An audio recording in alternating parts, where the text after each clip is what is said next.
এবার আসেন, আউযু বিল্লাহি মিনাশ শাইতানির রাজিম। ওয়া ইয ক্বালা রাব্বুকা লিল মালাইকা।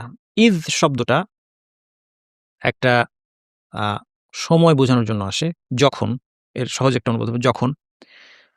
ইয ক্বালা রাব্বুকা লিল মালাইকা, রব্বুকা আপনার রব যখন বললেন, লিল মালাইকা ফেরেশতাদের উদ্দেশ্যে, ইন্নী জাইলুন ফিল আরদি খলিফা, নিশ্চয়ই আমি পৃথিবীতে খলিফা সৃষ্টি করতে যাচ্ছি। খলিফার অনুবাদ আপনাদের সামনে এখানে অনেক বড় একটা কথা লেখা আছে। আমি এটা এক্সপ্লেইন করব। খলিফার অর্থ এখানে কি, কয়েকটা মত আছে, সবগুলো আমরা দেখব ইনশাআল্লাহ। শুরুতে যেটা বলবো যে, যখন আল্লাহ ফেরেশতাদেরকে বললেন, তখন কি হলো? এখানে যখন শব্দটা, ইয শব্দটা যখনই আসবে তখন এর সাথে কোনো একটা কিছু লিঙ্ক থাকতে হবে। হয় বলতে হবে যে যখন ফেরেশতাদেরকে এটা বললেন, তখন কিছু একটা ঘটলো, অথবা আ এখানে কোনো একটা কিছু উহ্য থাকতে পারে। এখানে আপনার ব্র্যাকেটে দেখতে পাচ্ছেন, হে নবী স্মরণ করুন, বাংলায় অনুবাদ। এটা ব্র্যাকেটে লেখা, অর্থাৎ এখানে উহ্য আছে ওয়াযকুর, স্মরণ করুন। আল্লাহ নবীকে বলছেন স্মরণ করুন হে নবী, ওয়াযকুর ইয ক্বালা রাব্বুকা লিল মালাইকা, স্মরণ করুন হে নবী যখন, সেই সময়টাকে স্মরণ করুন যখন আপনার রব ফেরেশতাদের উদ্দেশ্যে বললেন, ইন্নী জাইলুন ফিল আরদি খলিফা, আমি পৃথিবীতে খলিফা সৃষ্টি করতে যাচ্ছি।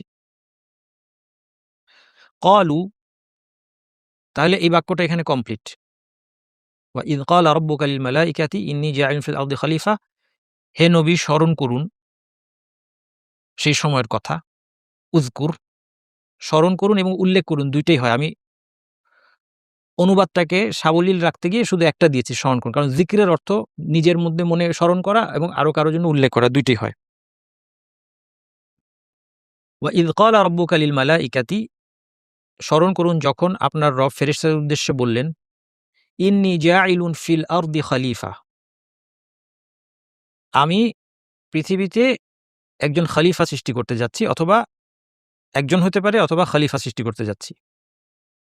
ক্বালু আতাজআলু ফিহা, এখন কেউ বলেছেন যে এখানে বাক্য শেষ। যদি আমরা হে নবী স্মরণ করুন এটা উহ্য আছে ধরে নিই, তাহলে এই খলিফায় গিয়ে প্রথম বাক্যটা শেষ, নতুন বাক্য শুরু। ক্বালু, তখন ফেরেশতারা বললেন কিছু একটা। অথবা কেউ বলেছেন যে ইযটা এই ক্বালুর সাথেও যুক্ত হতে পারে, অর্থাৎ সেই ক্ষেত্রে এখানে না থেমে পড়তে হবে। ওয়া ইয ক্বালা রাব্বুকা লিল মালাইকাতি ইন্নী জাইলুন ফিল আরদি খলিফাতান ক্বালু আতাজআলু ফিহা মান ইউফসিদু ফিহা, এভাবে পড়ে গেলে যা অর্থ হবে সেটা কি? তখন অর্থটা এরকম হবে, যখন আপনার রব ফেরেশতাদের উদ্দেশ্যে বললেন, আমি জমিনে খলিফা সৃষ্টি করতে যাচ্ছি, তখন তারা বলল, আপনি কি সেখানে এমন কাউকে সৃষ্টি করবেন, মা ইউফসিদু ফিহা, যে সেখানে ফাসাদ করবে। এবং আপনারা ইতিমধ্যে ফাসাদের মানে অনেকবার শুনেছেন, যে সকল ধরনের পাপাচার, অন্যায় কাজ, কুফরি কাজ, মানুষকে দ্বীনের পথে বাধা দেওয়া অথবা অন্যান্য যেকোনো অপরাধ, এগুলো ফাসাদের মধ্যে চলে আসে। আপনি কি এমন কাউকে সৃষ্টি করবেন, মা ইউফসিদু ফিহা, যে কিনা সেখানে ফাসাদ করবে, ওয়া ইয়াসফিকুদ দিমা, রক্ত ঝরাবে, রক্তপাত ঘটাবে, অর্থাৎ হত্যাযজ্ঞ চালাবে, ওয়া নাহনু নুসাব্বিহু বিহামদিকা ওয়া নুকাদ্দিসু লাক, অথচ আমরা তো আপনার ইবাদতের জন্য আছি। আমরা আপনার ইবাদত করি এবং আপনার অবাধ্যতা করি না। আমরা সবসময় কি করি? নুসাব্বিহু বিহামদিক, তাসবিহ, আপনার পবিত্রতার ঘোষণা দিই, অর্থাৎ আপনাকে সমস্ত দোষ ত্রুটি সীমাবদ্ধতা থেকে মুক্ত বলে ঘোষণা করি, বিহামদিকা, আপনার প্রশংসা সহকারে, ওয়া নুকাদ্দিসু লাকা, এবং আপনার পবিত্রতা ঘোষণা করে থাকি। এই তাকদিসের অর্থ আমি আরেকটু বলব সামনে। ক্বালা ইন্নী আ'লামু মা লা তা'লামুন, আল্লাহ বললেন, নিশ্চয়ই আমি এমন কিছু জানি যা তোমরা জানো না। আচ্ছা, তাহলে এই অনুবাদটা দুইভাবে করা যেত। আমরা ওয়াযকুর ধরে নিয়ে করলাম। ইয থাকলে ওয়াযকুর ধরে নিয়ে অনুবাদ করা, এটা এভাবে তাফসীর করা অনেকেই করেছেন। অর্থাৎ আমরা যেভাবে করলাম তাতে আসলো কি, হে নবী স্মরণ করুন যখন আপনার রব ফেরেশতাদের উদ্দেশ্যে বললেন, সেই সময়টা স্মরণ করুন যখন আল্লাহ ফেরেশতাদেরকে বললেন, আমি একজন খলিফা সৃষ্টি করতে যাচ্ছি। বাক্য শেষ। তখন ফেরেশতারা বললেন, ক্বালু, তারা বললেন, আতাজআলু ফিহা মা ইউফসিদু ফিহা ওয়া ইয়াসফিকু দিমা, বাকিটুক, যে আপনি কি এমন করে সৃষ্টি করবেন যে ফাসাদ করবে এবং রক্তপাত ঘটাবে, অথচ আমরা প্রশংসা সহকারে আপনার তাসবিহ পাঠ করছি বা আপনার পবিত্রতা ঘোষণা করছি। ক্বালা ইন্নী আ'লামু মা লা তা'লামুন, আল্লাহ বলেন, আমি এমন কিছু জানি যা তোমরা জানো না। খলিফার অর্থ কি? এক্ষেত্রে ৪ ধরনের বক্তব্য পাওয়া যায়। প্রথম মত হচ্ছে, আদম আলাইহিস সালামকে কিংবা মানবজাতিকে খলিফা বলা হয়েছে। প্রথমত, এখানে খলিফা বলতে কি একজনকে বোঝানো হয়েছে, শুধু আদম আলাইহিস সালাম, নাকি তার সন্তানদেরকে, বংশধরদেরকে, অর্থাৎ গোটা মানবজাতিকে বোঝানো হয়েছে? এখানে ২ টা মত। তাহলে প্রথম মতে এখানে আদম আলাইহিস সালামকে মানবজাতির খলিফা বলা হয়েছে। কেন? এবার আসেন, খলিফার অর্থ কি? খলিফার অর্থ হচ্ছে যে কারো স্থলাভিষিক্ত হয় অথবা যে কারো পরে আসে। একজন ছিল, সে চলে গিয়েছে, তার জায়গায় আরেকজন এসেছে, অথবা একজনের কোনো একটা কাজ বা দায়িত্ব পালন করতে আরেকজন এসেছে। কোনো একটা পজিশনে একজন ছিল, সে আর এখন নাই, আরেকজন এসেছে, তার জায়গায় আরেকজন এসেছে, তার প্রতিনিধিত্ব করছে ইত্যাদি। তাহলে কেউ স্থলাভিষিক্ত হচ্ছে কারো, কেউ কারো পরে আসছে, কেউ কারো প্রতিনিধি হচ্ছে। এই ধরনের অর্থগুলো হচ্ছে খলিফার অর্থ। যে স্থলাভিষিক্ত হয় তাকে বলা হয় কি?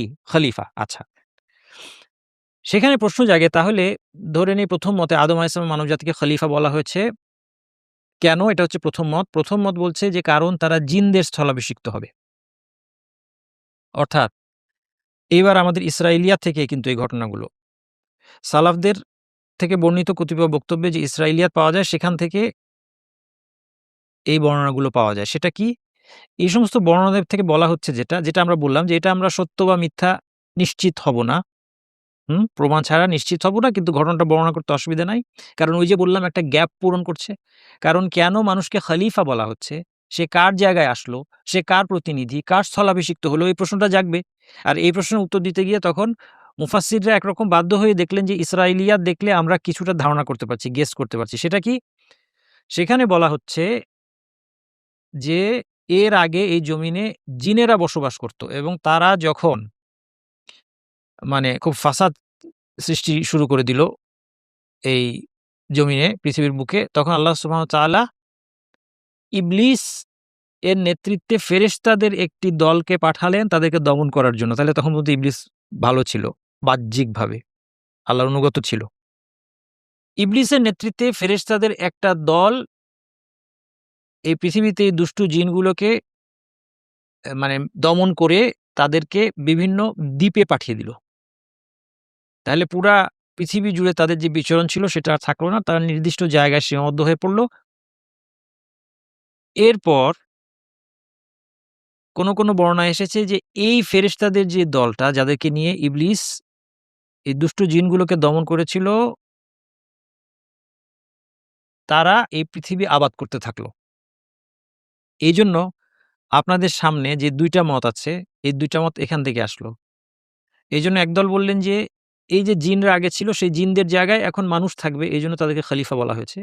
২ নম্বর মত হচ্ছে জিনরা যাওয়ার পরে এখানে এই ফেরেশতারা তাদের ডিউটি, সাধারণত ফেরেশতাদের আসমানে ডিউটি থাকে। তাদের ডিউটি ছিল অথবা তাদের এখানে তাদেরকে পৃথিবীতে বিচরণ করার অনুমতি দেওয়া হয়েছে। তারা পৃথিবীতে বসবাস করত। এইবার আল্লাহ সিদ্ধান্ত নিলেন না তারাও থাকবে না, মানুষ থাকবে। এটা হচ্ছে ২য় মত।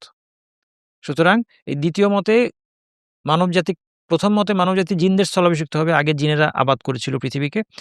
২য় মতে তারা ফেরেশতাদের এই দলটি স্থলাভিষিক্ত হবে, হ্যাঁ? আচ্ছা, এবার আসেন ৩য় মত। ৩য় মতে মানবজাতিকে খলিফা বলা হয়েছে কারণ তারা পরস্পরের স্থলাভিষিক্ত হবে।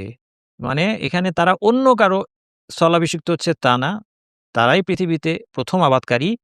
তাদের এক প্রজন্ম আরেক প্রজন্মের স্থলাভিষিক্ত হবে। এটা আল হাসান আল বাসরি রহমতুল্লাহর বক্তব্য হিসেবে বর্ণিত। কিন্তু হাসান আল বাসরি রহমতুল্লাহ বর্ণিত যেই আ সনদে, এটা মুরসাল। এটা মানে সনদের দিক থেকে এটা শক্তিশালী নয়। কিন্তু এই মতটাকে ইবনু কাসির রহমতুল্লাহ পরবর্তীতে পছন্দ করেছেন। হাসান আল বাসরি থেকে বর্ণিত মতটা। হাসান আল বাসরির তাফসীরটা সালাফদের তাফসীর। কারণ তিনি হচ্ছেন তাবেঈ ছিলেন। এটা খুব শক্তিশালী মত হতো যদি সনদটা সহিহ হতো। কিন্তু সনদটা সহিহ না। কিন্তু তার বর্ণনা হিসেবে বক্তব্য হিসেবে বর্ণিত আছে। এবং এটা গ্রহণ করতে বাধা নেই। ইবনু কাসির রহমতুল্লাহ গ্রহণ করেছেন কারণ আল কোরআনের কিছু আয়াতে এর পক্ষে ইঙ্গিত পাওয়া যায়। যেমন সূরা আনামের ১৬৫, সূরা নামলের ৬২ নম্বর আয়াত। এই ধরনের আয়াতগুলোতে মানবজাতিকে আল্লাহ খুলাফা অথবা খলাইফ অর্থে খলাইফ হিসেবে অ্যাড্রেস করেছেন মানবজাতিকে। যেটা হচ্ছে খলিফার প্লুরাল। তার মানে ওই আয়াতগুলো থেকে এই মতের পক্ষে ইঙ্গিত পাওয়া যাচ্ছে। কারণ সেই আয়াতগুলোতে আল্লাহ সুবহানাহু ওয়া তাআলা ওয়া হুয়াল্লাযী জাআলাকুম খালাইফাল আরদি, তিনি তোমাদেরকে পৃথিবীতে খলিফা বানিয়েছেন। তাহলে সবাইকেই আল্লাহ সুবহানাহু ওয়া তাআলা ওখানে যেহেতু খলিফা বলছেন, তাহলে বুঝা গেল যে আসলে তাদের খিলাফতটার অর্থ কি? এটা কিন্তু ওই যে খেলাফত না, কিন্তু ওই আপনার রাষ্ট্রীয় খেলাফত কিন্তু না। ঠিক আছে?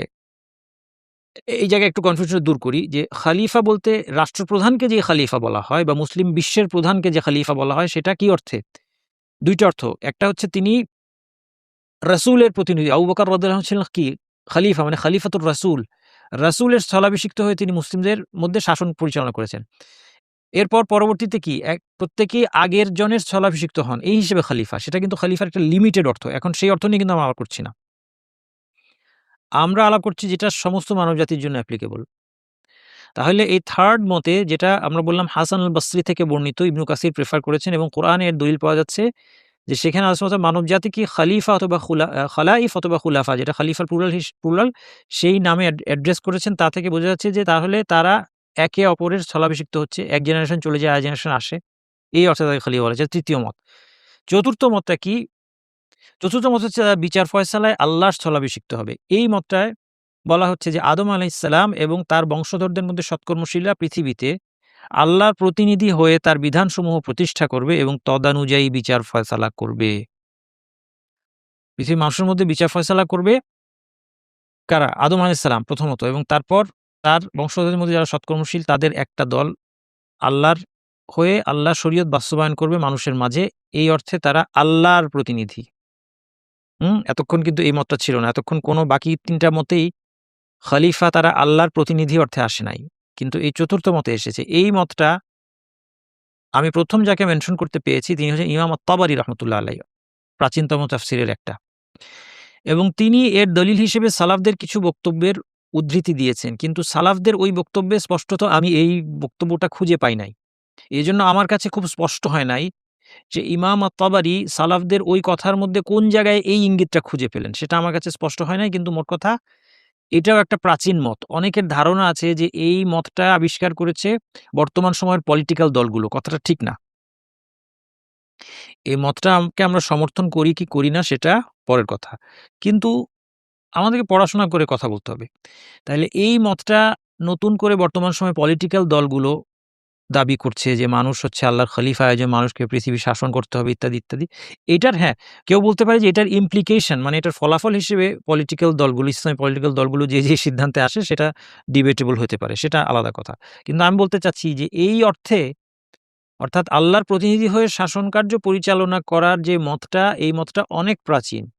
ইমাম আত-তাবারী রাহমাতুল্লাহির মত, এবং তিনিও সেই মতটা নিজে থেকে দেন নাই। তিনি বলতে চাচ্ছেন যে সালাফদের বক্তব্য থেকে এটা বোঝা যায়। কিন্তু আমি ব্যক্তিগতভাবে পড়ে বুঝতে পারি নাই যে কিভাবে তিনি সালাফদের কথা থেকে এটা ডিরাইভ করলেন। এটা আমার কাছে ক্লিয়ার হয় নাই। এবং ইমাম বাগাবী রাহমাতুল্লাহ আলাইহি তিনি আহলে সুন্নাহ জামাতের আরেকজন ইমাম, তার তাফসিরে, এবং উনিও যথেষ্ট প্রাচীন ৫০০ সামথিং হিজরি। উনার মৃত্যু ৫১৬ মেবি। আর ইমাম তাবারী হচ্ছে ৩১০। ইমাম বাগাবী রহমতুল্লাহ তার তাফসিরে এই মতটাকে অগ্রাধিকার দিয়েছেন। ঠিক আছে? তাহলে আমরা অনুবাদ করেছি তৃতীয় মত অনুযায়ী যে আমি পৃথিবীতে এমন এক জাতি সৃষ্টি করতে যাচ্ছি যারা পরস্পরের স্থলাভিষিক্ত হবে। এটা তৃতীয় মত যেটা ইবনু কাসির প্রেফার করেছেন। এবং আল কোরআনে যেহেতু মানব জাতিকে খুলাফা অথবা খালাইফ বলা হয়েছে সেই হিসেবে এই মতটা ব্যক্তিগতভাবে আমার কাছে প্রেফারেবল। এটা অনেক বর্তমান সময়ে অনেক সাম্প্রতিক মুফাসসিরদের অনেকেও এটাই প্রেফার করেছেন এবং ইবনু কাসিরের এটা চয়েস। এখানে অনেকেই প্রশ্ন করে, একটা প্রশ্ন আসে যে ফেরেশতারা কিভাবে জানলেন যে মানুষ পৃথিবীতে পাপাচারে লিপ্ত হবে? হুম? কারণ তারা শুনেই বলছেন কি যে আপনি এমন কাউকে কিভাবে সৃষ্টি করবেন? হুম? আপনি কি এমন কাউকে সৃষ্টি করবেন যে ফাসাদ করবে? এই প্রশ্নটা আপত্তি উত্থাপনের জন্য না যে কেন করবেন আপনি, এটা না। প্রশ্নটা হচ্ছে হিকমত জানতে চাওয়া। কারণ ফেরেশতাদের কাছে এটা একটা মানে অস্বাভাবিক ব্যাপার। আল্লাহর অবাধ্য হয় কিভাবে মানুষ বা যে কেউ?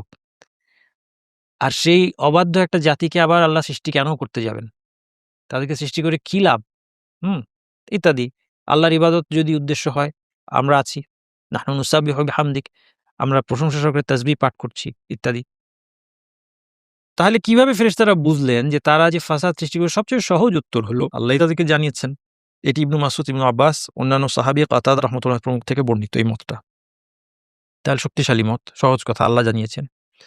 কেউ বলেছেন পূর্বে বসবাসকারী জিনদের অবস্থার সাথে তুলনা করে তারা এটা ধারণা করেছেন। এটা হচ্ছে দ্বিতীয় মত। কারণ এই জিনরা আগে ফাসাদ করেছে, তারা এখন নাই। এখন আবার আরেকটা জাতি আল্লাহ পাঠাবেন, এরাও তো একই কাজ করবে। তাইলে এই দ্বিতীয় মতটা কিসের উপর দাঁড়িয়ে আছে? ওই ইসরাইলিয়াতের উপর। কারণ এর আগে যে জিনরা বসবাস করত, জিনরা আবাদ করত, এটা তো আমরা হাদিসে পাই নাই। কোথায় পেয়েছি? ইসরাইলিয়াতের মধ্যে পেয়েছি। আচ্ছা, হতে পারে।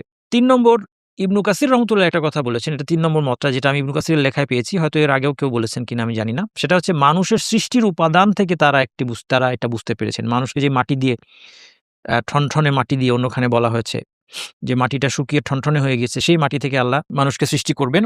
এখান থেকে তারা বুঝতে পেরেছেন। কিন্তু এখান থেকে তারা যে ফাসাদ সৃষ্টি করবে এটা বোঝার কারণ কি সেটা আমার কাছে স্পষ্ট হয় না। কিন্তু এটি ইবনে কাসিরের মত, এটা আমরা উল্লেখ করলাম। ৪ নম্বর হচ্ছে যদি খলিফার অর্থ বিচার ফয়সালায় প্রতিনিধিত্বকারী বোঝানো হয়, যেটা ৪ নম্বর মত ছিল খলিফার অর্থে, তাহলে বোঝা যাচ্ছে তাদের মধ্যে বিচার করতে হবে। তাইলে খলিফার অর্থ যদি ফেরেশতারা সেটা বুঝে থাকেন যে তার মানে আল্লাহর প্রতিনিধি হয়ে তারা কি করবে? মানুষের মধ্যে বিচার করবে তাদের একদল। তাহলে বিচার করতে হবে, তার মানে তাদের মধ্যে অপরাধ সংঘটিত হবে। ইমাম কুরতুবী রহমতুল্লাহ আলাইহ এটা উল্লেখ করেছেন। ৫ নম্বর একটা অদ্ভুত মত আছে। এটা মুজাহিদের বক্তব্য হিসেবে বর্ণিত, কিন্তু এটা কতটুকু সহিহ এটা যথেষ্ট সন্দেহ আছে আমার। এটা হচ্ছে ইবলিস ফেরেশতাকে জানিয়েছে। কিভাবে? এই বর্ণনার মধ্যে বলা হচ্ছে আল্লাহর নিকট বিদ্যমান লেখনী থেকে পড়ে, আল্লাহর কাছে বিদ্যমান একটা লেখনীতে সে পড়তে পেরেছে এই ঘটনা ঘটবে, যে এই মানুষ সৃষ্টি হবে এবং এরা ফাসাদ করবে ইত্যাদি, এগুলো সে ফেরেশতাকে অবগত করেছে। তাইলে এই ৫ টা মত এখানে পাওয়া যাচ্ছে। আমরা ১ম মতটা নিরাপদে গ্রহণ করতে পারি। কারণ সালাফদের অনেকের এই মতটা আছে এবং এটা খুব obvious। আল্লাহ কোনোভাবে তাদেরকে জানিয়েছেন। মোট কথা তারা কোনোভাবে এটা জানতে পেরেছেন এবং তারা সেজন্য বিস্মিত হয়েছেন। তারা ঠিক কিভাবে জানলেন এটা আমাদের জন্য গুরুত্বপূর্ণ নয়। কিন্তু যেহেতু এটা আমাদের তাফসীরের ক্লাস, একটু বেশি জানার আগ্রহ আপনাদের আছে, সবগুলো বললাম। আয়াতের শেষে আল্লাহ বললেন, "আমি এমন কিছু জানি যেটা তোমরা জানো না।" এর অর্থ কি?